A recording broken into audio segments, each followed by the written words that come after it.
Hello, hello. Welcome to the Learn and Work Smarter podcast. This is episode 126, and I'm Katie Azevedo, your host. I think today's going to be a cool episode because we're talking about adulting. Now, don't let that word turn you away if you're already an adult, because I assure you, this episode is for everyone listening.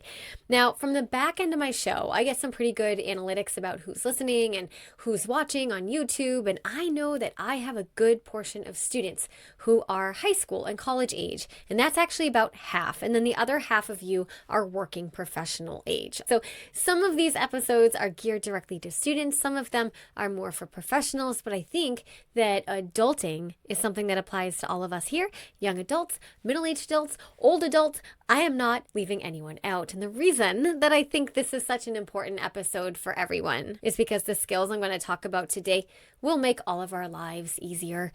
And to be honest, having been an adult for a little while, I know, as well as many of you listening know, that adulthood can be awesome and it can come with freedoms and all the things that we dreamed of as kids. But adulthood can also be really hard because we have to have our own backs.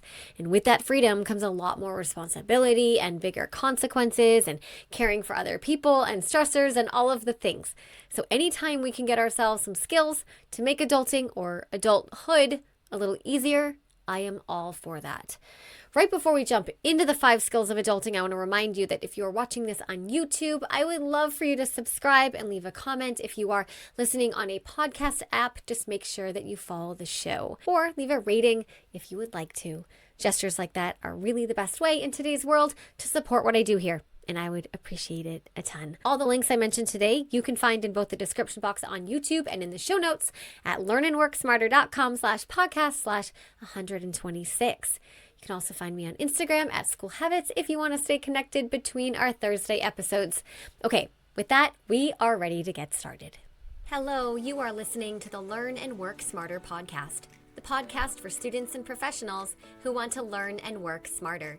I'm your host, executive function coach, and founder of schoolhabits.com, Katie Azevedo.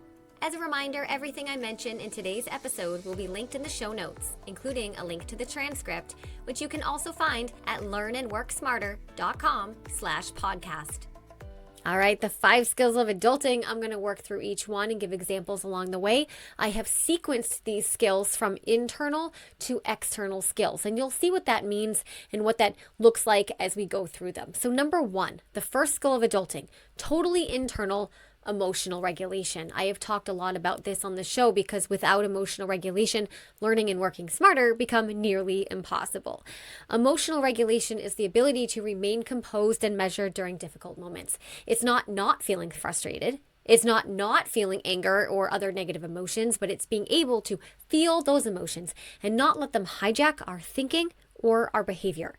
Emotional regulation is a skill that can be taught. People with ADHD do tend to struggle more with emotional dysregulation because ADHD and some other neurodivergencies do come with differences in neurotransmitters that govern our emotions. But regardless, it is a skill that we can learn. And that is the type of skill that we talk about on this show.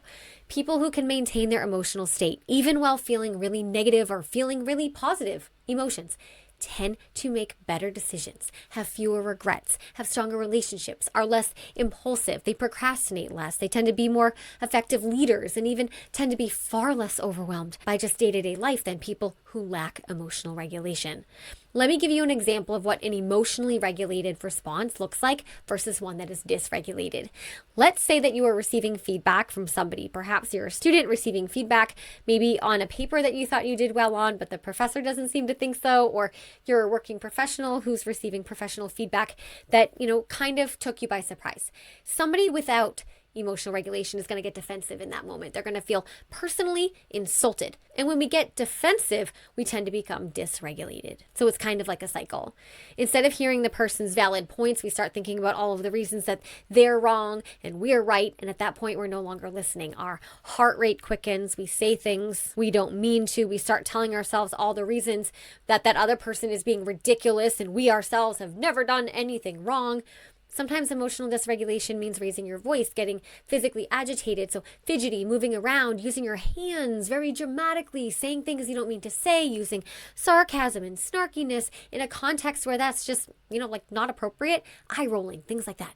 Now, someone with strong emotional regulation could be in that exact same situation and could still feel uncomfortable and sad at the feedback that they didn't expect to get, and they could still feel like the other person's feedback is unfair. Maybe it is, but they're controlling themselves. They might feel their heart rate rising, but they take some breaths to keep it down. They're aware of their tone and their volume of voice, and they stay in control of that volume and tone. They think before they speak, often by taking a breath before they speak, so they don't say anything they regret. Again, they may feel the exact same emotions that dysregulated person feels. Anger, defensiveness, surprise, discomfort, all of the things, but they're not letting those feelings hijack their cognition and their behaviors. They're staying calm by using breathing techniques, by reminding themselves with an inner dialogue that we can practice, that's why it's a skill, that this is just a normal feedback situation that always happens in school and work. And they're trying intentionally to quiet that inner voice that's saying, hey, the other person's bad and I've done nothing wrong. We all have that voice. But what separates emotionally regulated people from emotionally dysregulated people is how much power you give that voice. It's kind of like a pilot, right? Who has all of the buttons in front of them and has all of the levers, and they're aware of the flight map and the navigation. And even if there's turbulence outside, they're like, it's okay. I'll pull this lever. I'll press this button. I will keep my eye on the GPS. I'm going to keep this plane flying level. The emotionally dysregulated person just lets go of all of the controls, refuses to pull the levers, maybe yanks them too hard in one direction, maybe, presses all of the buttons. I'm thinking of the scene in Elf in the elevator, right? Where he's just pressing all the buttons and crashes the plane.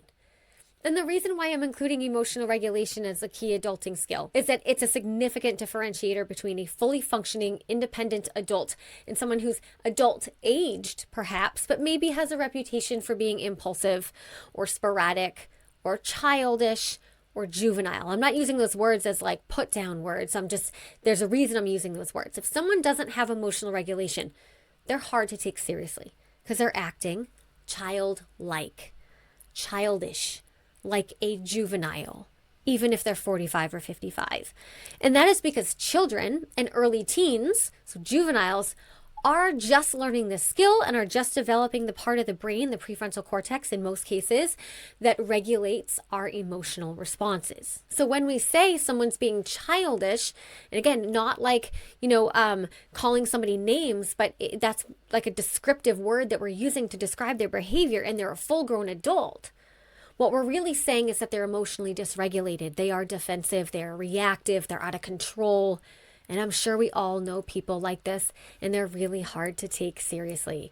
So to be a fully operating and highly functioning adult, we have to get a grip on our emotions. There are breathing techniques and grounding techniques and reframing techniques. Therapy is a great place to learn these skills. CBT, or cognitive behavioral therapy, is highly effective at teaching emotional regulation. Gritting your teeth and saying, I just have to push through this, is not an emotional regulation strategy that lasts very long. Now, if you're listening to this and you're like, oh, that's actually me, that's not even someone I know, but that's me, this is a skill I need to work on, then my honest recommendation is probably to work with a therapist who teaches this skill explicitly. It could literally change your life. All right, moving on to the second key skill of adulting, accountability. This one's internal, something that only we can manage for ourselves. It's kind of mindset based, but obviously there's exceptions to what I'm about to say, okay? So please don't come at me with like, but this situation and this situation, I know there's, extenuating circumstances, huge disclaimer. There are plenty, you're like, disclaimer about what? Hold on, I'm getting there. There are plenty of things that are beyond our control. But for the majority of the things in our lives, we are responsible for them, right? Like, I get it. Not where you were born, the family you were born into, your race, your gender, your sexuality, all of that stuff. I know, but that is beyond the scope of what I'm talking about right now, okay? Disclaimer. Excluding those things, the majority of what you have or don't have in your life is to some degree a result of the actions you did or did not take. And we tend to know this and wave this flag high and proud when we have good things in our lives. We say, yeah, I got the promotion because I worked super hard, and I got recognition because because of something I did, and I got the good test grade because of my excellence, and I got into this great college or program or whatever because of what I brought to the table. But we conveniently forget this truth when things don't work out. When we lose our job, it's suddenly not our fault. When we don't get a good test grade, it's suddenly not our fault. It's a hard test and a mean teacher.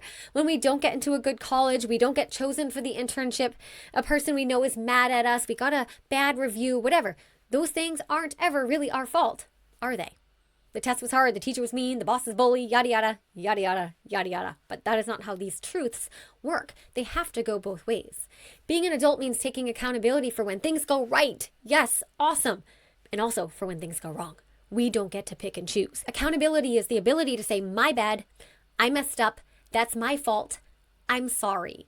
What's important to know here, and lean in a little closer if you've gotten distracted, is that without emotional regulation, which was key adulting skill number 1, it is very hard to take accountability.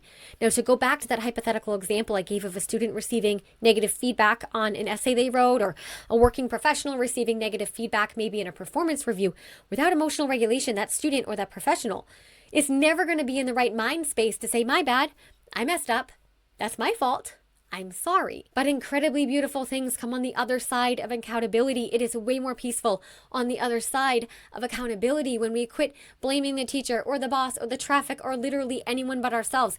Things become so much less dramatic, and we actually gain back a ton of control when we say, my bad, I messed up.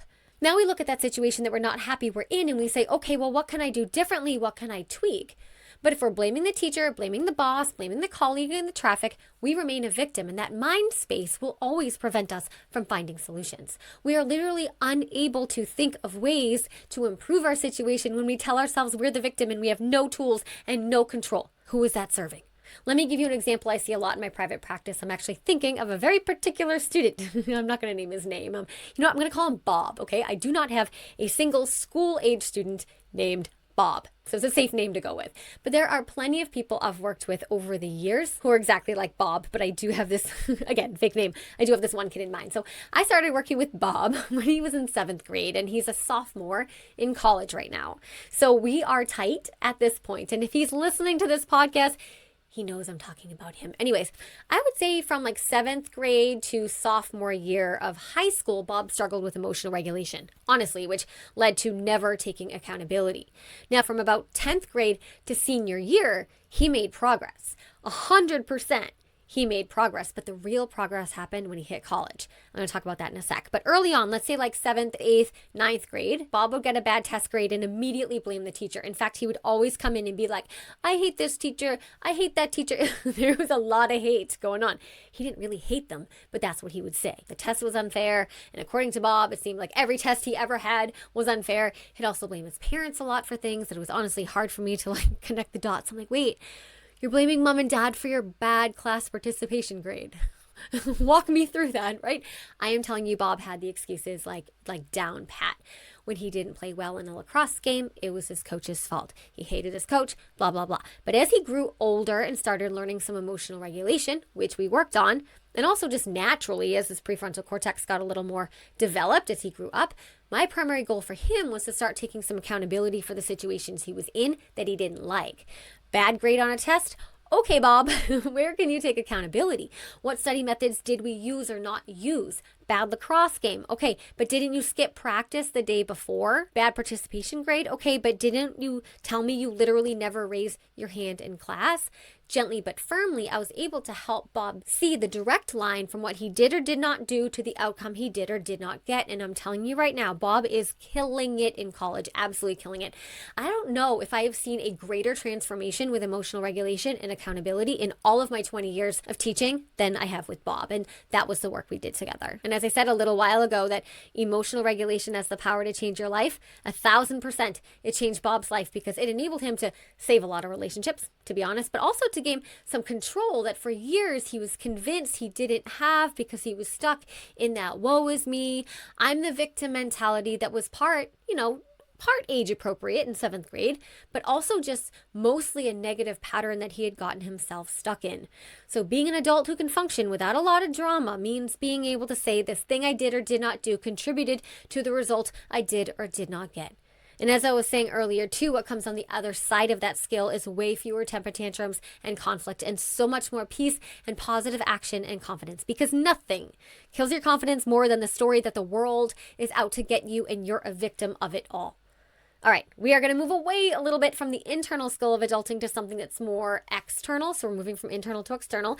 And adulting skill number 3 is the ability to execute. Now that might sound vague. I'm going to get specific, but what I mean by execute is take action, specifically take action on the right things at the right time with the right know-how, or if you don't know how, the ability to figure out how. So let's break this down.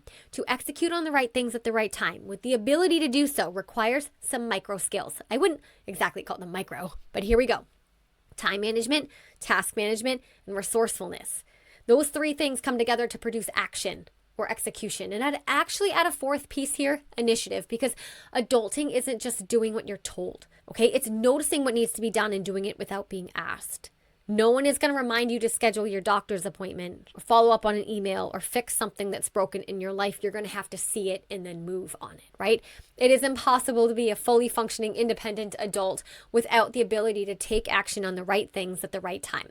Now, just some examples off the top of my head: paying your mortgage on time, paying your bills on time, meeting your work deadlines, submitting some application on time, working on the essay when you'd rather go out with your friends, remembering to pump your septic system every year, knowing where the phone number is for the septic system guy. Yes, I am pulling something from my real life right now. I am also kind of grossed out that the example that I just happened to remember on the spot is about a septic system. But anyway, that's like happening tomorrow. But execution as an adult is literally the key to being an adult. Because if you can't take action on the right things at the right time with the ability to do the thing correctly, what are you? Fully dependent on someone else? Well, then that is not adulting. Okay, so time management, that's the ability to make time visible, to know what time you have or don't have for real. Time is not a feeling. I am always saying that. Time is numbers, time is math. It is a math equation, really. And so often we treat time like it is some abstract principle that can be managed with some hoping and some praying, but that's not adulting, my friends. Digital calendars, reminders. This is how we make time visible. What's coming up this week? What's coming up next week? We have to know these things. Then there's task management, because what are we doing? What are the things? What are the work tasks? What are your school tasks? What are your personal tasks? When are you supposed to have your physical? When was the last time you had a dentist appointment? How often are you going to wash your sheets? No judgment here. If you have a pet, when do they need their shots? If you have a family, when's the baseball schedule coming out? Are there any conflicts with the other kids' lacrosse schedule? Gee, I am pulling things from my life. Being an adult means accepting the reality that these things don't live in our head. That is such a nonsense story that non-adulting people tell themselves. Is that harsh? I don't know. Maybe, but that is the truth. It's my show, darn it. Anyway, being an adult means having your time management system connected to your task management system so you know what you're doing and when. It's not saying, oh, I'll take care of that house project on Wednesday without even looking at Wednesday's calendar and realizing that you literally have no time on Wednesday. Adulting means you have that house project and you look at your calendar and you realize that you don't have time for it on Wednesday, even though you wanted to, because you've made time visible on your calendar, but you do see that you have some time available on Friday and sometime on Sunday evening, and then you add it to your calendar and you do that and you execute. Now, the third piece here, it was time management, task management, and now it's resourcefulness. So you know what you're doing, when you're doing it, and then you have the ability to figure out how to do the thing. We can't execute on something if we don't know how. So adulting means knowing how to do things, basic things that make life easier. There are a bazillion and one things I don't know how to do, but I personally have the resourcefulness to be able to figure out how to do them if I had to. That's what I'm talking about. I have a whole episode on how to be resourceful. That is episode 38. And I give very specific strategies for how to figure things out if you get overwhelmed with that process, because this is a skill that can be learned. Everything we're talking about today is something that can be learned. Do I have exact episodes on building time management skills? You bet I do. That is episodes 25 and 68. Those are good places to start. I have more than that, but 25 and 68, a good place to start. Do I have specific episodes about building task management? Of course I do. I would say start with episodes 5 and 48. Plus, I have my assignment management power system program, which is honestly the best $47 you could spend on a student to teach them task management. And then, as I already said, episode 38 was about how to be resourceful, because whether you're a student or a professional, probably at least once a day, you're going to be asked to do something that you don't know how to do. And you got to have to figure out how to do it, or you can't execute on the thing. All right, so that's how to execute, create a time management system, a task management system, make sure they work independently, and then know how to bring the two together in sync, and then know how to take action and do it. And this is where we come back to emotional regulation, because sometimes people have task management and they have time management and they have the resourcefulness and the skills to figure things out, but then they let the feelings get the best of them. Oh, like I know how to do this, but this is scary. Oh, this is hard. Okay, it might be. Take action anyway. It can be scary and hard and you cannot do it, which will lead to something bad. Or it can be scary and hard and you still do it while it's scary and hard, and that will lead to something good. The scary and hard feeling is going to be there regardless. So it's technically a non-factor. Like they cross cancel, right? If we're doing math, that's emotional regulation. That's why I opened this whole entire show with that one. And even thinking back to accountability, let's say that you have emotional regulation and you have accountability. Now, because you have accountability, you can identify what it is that you need to take action on to improve your situation. Cool. Now you have the ability to execute. But if you didn't have emotional regulation, you wouldn't be able to take accountability. And if you don't have accountability, you would never be able to identify the control and power that you do have to change your situation. And then you would never get to the execution phase. See that? It all works together. Oh my gosh, it's like I did it on purpose. Anyways, adults, take action. All right, adulting skill number 4. This is also moving away from the internal to the external, and it's clear communication. I am not talking about being an extrovert. I'm not talking about the ability to stand up in front of a crowd and deliver a speech to hundreds of people. I'm just talking about basic day-to-day communication that's clear, constructive, and direct. I am talking about making phone calls, answering phone calls, sending emails, filling out forms, replying to text messages in more than one word answers or emojis when the context calls for it, knowing how to communicate to someone of a different hierarchy. So perhaps a professor or a boss, knowing how to adjust a communication approach to different people. So of course, being kind to everybody, but we might have a more relaxed way of communicating with our colleagues than we do with our boss. It also includes nonverbal communication, like knowing how to physically be in a meeting. I have an episode called How to Be Professional. That's episode 46. And I get really nitty gritty with how to be professional. And I talk about behavior in meetings. We're not bringing snacks and putting water bottles with condensation dripping down the sides and swiveling in our chair and, eating a bag of chips. We're putting our phones away or not bringing them to the meeting at all. It's knowing how to behave in a small classroom where maybe there's fewer than 10 people, and knowing that that requires a different presence than if you were sitting in a huge lecture hall with 150 people. It's knowing how to communicate to the person running your internship if you're stuck on something. It's knowing how to communicate with the boss of your summer job when you're scheduled for a week that doesn't work for you. It's knowing how to say yes and no professionally. It's knowing how to write something basic like an email or a memo without using AI. Honestly, I've had this conversation so much recently with people in the business space. I belong to a couple of entrepreneur groups where the folks in the room are making like millions of dollars, sometimes a month. And I'm over here like, hi, I'm Katie and I like school. But I like to surround myself with people who are at a higher level than me. And the big talk right now, obviously, is AI everywhere. And a lot of entrepreneurs are finding it useful to take care of tasks that would typically require a team. But one thing that keeps coming up over and over again is that receiving an email written by AI makes you look foolish and inept. AI is not going anywhere. I know that. But it is also so everywhere that its connotation is changing. If I get an email from somebody asking to come on my podcast, for example, and the email is written by AI, my first impression is absolutely not. I literally won't even give them the time of day or a response, because if they can't write an email, what kind of person are they going to be to have a conversation with, right? And if they don't even have the motivation to change the email so it doesn't look like AI, then they're not my people. And I know I'm not the only one who thinks like this. Seeing AI or being communicated to by AI in just, basic daily context is starting to make people look really bad. If there's any advice to anyone who zoned out during this entire episode and you're just zoning in for one little nugget, it's this. Do not use AI to write your emails and your notes and your memos, right? Obviously, if you're using AI to write your assignments, you got a whole different set of problems, my friend. But honestly, it's starting to make people look like fools.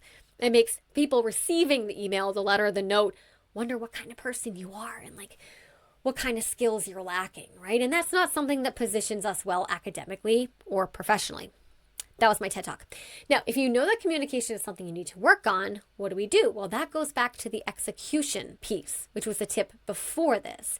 You want to get better at communicating? Cool. Well, that starts with giving up the story that you're not a good communicator, okay? No more victim mentality. There's some accountability at play here, saying, okay, maybe I'm not that good at communication because I haven't practiced a lot. Maybe my email communication is getting worse because I am over relying on AI, and now I literally have no idea how to put 3 sentences together by myself. Anything we want to get better at involves 2 things: learning the mechanics of it and then practicing it. I have an episode called How to Learn Things, a 2-step approach to getting better at anything. That is episode 7. Another one of my most popular episodes, and I explain this 2-step approach in detail with a ton of examples. I really want you to go listen to it if you struggle with communication or if there's something that you want to learn. But let's stick with communication. You have to learn the mechanics of it. That's step 1. Read books on how to communicate better. Create a folder in your email provider of emails that you get from people that you respect. You say, hey, like, this is a clear email. I liked it. It was short. It was direct. Cool. Save it into a folder. Study it. Copy their format the next time you write an email. Ask yourself, what about this email do I like? Learn from it. People do this. And then step 2 in the 2-step process is you have to practice. Okay, you get nervous making phone calls, so you're not that good at talking on the phone. Make more phone calls. Call your aunt. Practice with your brother. Do what you have to do. Do it scared. You're not good at writing notes? Cool. Practice writing notes. Learn how to take notes. Why, yes, I do have a note-taking power system course that teaches you how to take notes in lecture classes. That teaches you the mechanics of it. And then you go out and you practice. That's how you get better at communicating, by communicating more. There's literally no shortcut. And adulting means you know that. Okay, the 5th and final adulting skill. I know this episode's getting long, but 4 adulting skills was a weird number, so I went with 5 and it's long, but whatever. Drum roll, please. Delayed gratification, or we can call this long game thinking, I guess. So younger folks, those just learning how to adult, or even adult age people who don't yet have the adulting skills, tend to focus more on immediate rewards. So I want this cake and I'm going to eat it now because it's going to taste good with no thinking about a future consequence. I'm going to skip this class this morning because I'm not feeling it because I'm tired right now, without any thought of the long-term consequence. Non-adulting people might tend to avoid doing things that don't have instant gratification. For example, there's a test in 10 days and a student doesn't start studying because after a 45-minute study session, there's no immediate reward. The grade payoff doesn't happen until 10 days later, so they don't do the study session early enough. They just don't see the point, or they don't save their money because they're unable to picture a long-term savings plan. They just buy the thing now because they want it now because they can't delay the gratification. But then they wonder why they don't have enough money for the big purchase down the road, or why they didn't get a good test grade, right? And this comes back to emotional regulation. What did we talk about when I covered that skill? Impulse control. That's why sometimes it's hard. This one is hard for people with ADHD. I've heard Ed Hallowell, and it still feels kind of surreal to say this because I was on his podcast a few years ago, but he has written some of the most well-known ADHD books out there. I actually have some of them behind me. And he says this. He says ADHD is like having a Ferrari engine and bicycle brakes. That's lack of impulse control, and that's directly connected to trouble with delayed gratification. Adulting means you're okay with putting aside money in a long-term savings account so that you can access it years from now for something bigger and more important. It means starting the paper now, or starting to study for the test now, even though the payoff isn't going to be for days or weeks later and you'd rather do something else. Embracing delayed gratification means simple things like descaling your coffee machine when you're supposed to, which is also time and task management and execution. But when I descale my coffee machine, I don't get any enjoyment from it. I don't look forward to doing it. I actually hate doing it. But I know it's going to keep my expensive espresso machine running smoothly for a lot longer, which is going to save me money because I won't have to buy a new one anytime soon. Embracing delayed gratification as an adult means knowing that the courses you sign up for sophomore year of high school do matter because they're going to pay off down the road when it comes time to apply for colleges, and you have a well-built and thoughtful transcript instead of just taking the easy class that your friends are in just because you felt like doing that at course registration time. Embracing delayed gratification as an adult means doing things now, even if you don't want to, even if they're boring, even if they're unpleasant, even if you don't see the immediate impact, but knowing that that action is required for some payoff down the road. That's adulting. But we can't even do that if we're unable to execute, right? And we can't execute if we can't take accountability. And we can't take accountability unless we have emotional regulation. And all of these things work together to make our lives as adults smoother. So As I land the plane on this episode, let me do a recap of what I've identified here today as 5 key adulting skills. We have emotional regulation, which is maintaining emotional control in hard, unpleasant situations, regardless of how we feel. Number 2 is accountability. This is the ability to remain emotionally regulated enough to say, whoops, my bad, I messed up. It's the ability to make a direct connection without feelings between what you did or did not do and the results you did or did not get. Number 3 is execution. That's the beautiful convergence of time and task management and resourcefulness. So what are you doing? When are you doing it? And knowing how to do it so that you can do it. Number 4 is direct communication. That includes body language. We're talking about knowing appropriate basic communication skills for school and work, on the phone and email and one-on-one interactions without depending on AI. And then number 5, delayed gratification. The ability to take action on something, knowing very well that we won't get an immediate reward from it right away. And these skills won't just help students and professionals elevate themselves to the next level. It's most definitely going to help you do that for sure, but it also just makes life so much less dramatic. I mean, life is dramatic enough, but a lack of these 5 particular skills makes life way more chaotic and dramatic than it needs to be. And so much of that is self-imposed. Not having these skills isn't necessarily your fault. In many cases, it's definitely not your fault, but not developing these skills and then complaining that you don't have them and that everyone's out to get you and then life is so hard. Oof, my friend. That's where accountability comes in.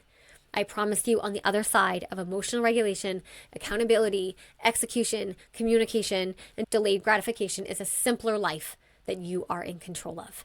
And with that, I believe we're done. Remember, links to everything I mentioned today can be found in the description box if you're watching on YouTube. Come say hi to me over there. You can also find the links in the show notes at learnandworksmarter.com/podcast/126. Keep showing up. Keep doing the hard work. Keep asking the hard questions. And never stop learning.